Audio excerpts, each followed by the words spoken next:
How many of you clap? How many of you know what ChatGPT is? Okay.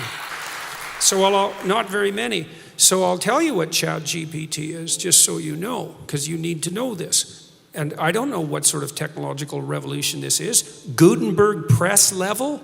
It's something like that. This is a big deal. So this AI system, it's a general language processing model, was released about a week and a half ago. And I went and interacted with it. It's an AI system, artificial intelligence system. It basically is trained on, well, a massive corpus of spoken or of text. So it's derived its models of the world from the analysis of human speech, essentially. It isn't using real world data yet, but that will be happening certainly within the next year. So, and ChatGPT analyzes a very large corpus of text, and that corpus is growing all the time. Now, it's already sophisticated enough. I went on to it last week and I said, okay, some of you know I've written these books, 12 Rules for Life, and then Beyond Order, 12 more rules, because, you can't have enough rules. And I asked it, this is what I asked it to do. I said, write me an essay that's a 13th rule for Beyond Order, written in a style that combines the King James Bible with the Tao Te Ching. That's pretty difficult to pull off, Any one of those things is hard. The intersection of all three, that's impossible. Well, it wrote it in about 3 seconds, 4 pages long, and it isn't obvious to me, for better or worse, that I would be able to tell that I didn't write it. Right. And okay, and that's pretty impressive, although, maybe not its relationship to what I've written, but the fact that it could do that grammatically perfectly, right? And quite impressive philosophically. I also had it write an essay on the intersection between the Taoist version of ethical morality and the ethics that are outlined in the Sermon on the Mount, which it just nailed, got that dead right, brilliant. Again, it took it about 3 seconds. There was a computer engineer who purported to work for Tesla. He asked ChatGPT, he said, look, I work for Elon Musk, but I haven't been doing much for the last week, so I need you to write me 10 bullet points about what I probably would have done as a engineer at Twitter. What 10 things did I do last week that were productive and valuable? And, if you don't mind, write me the accompanying computer code that goes with each project. And it did that too, 3 seconds, and the computer code works.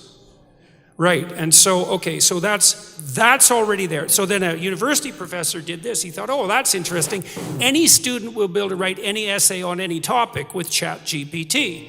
And someone gave it an SAT, by the way, and it scored about as well as the average student in a well-functioning public university. So that's how smart it is.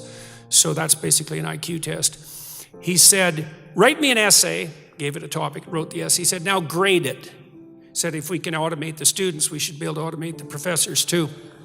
And so it provided a complete, comprehensive analysis of its own essay with grade.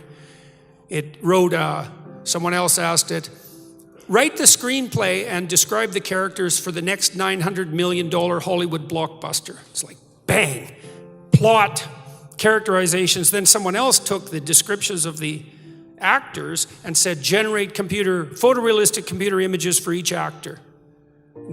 And all the AI systems could do that. So I'm going to tell you what's going to happen next. This is going to happen this year. So get ready. Okay, so now we have an AI model that can extract a model of the world from the entire corpus of language. All right, and it's smarter than you. And it's going to be a hell of a lot smarter than you in 2 years. So you can get ready for that too. But it's not that smart yet because it's just a humanities professor at the moment. It doesn't test its linguistic knowledge against the real world. That's what a scientist does, right? You come up with a theory that's linguistically predicated and then you throw it against the world and see if it sticks. And then the world tells you whether or not your linguistic construction is valid. But the new AI systems will be able to extract out patterns from the world itself, from images and so forth, and then be able to test their linguistic constructions against the world. And so they'll practice just like scientists. And the most advanced models are going to use text and image and action as well, because they'll be able to model human action. And all of that's going to come down the pipes within the next year. So hang on to your hats, ladies and gentlemen, because what did my friend Jonathan Pajot say? Giants are going to walk the earth once more. And we're going to live through that, maybe.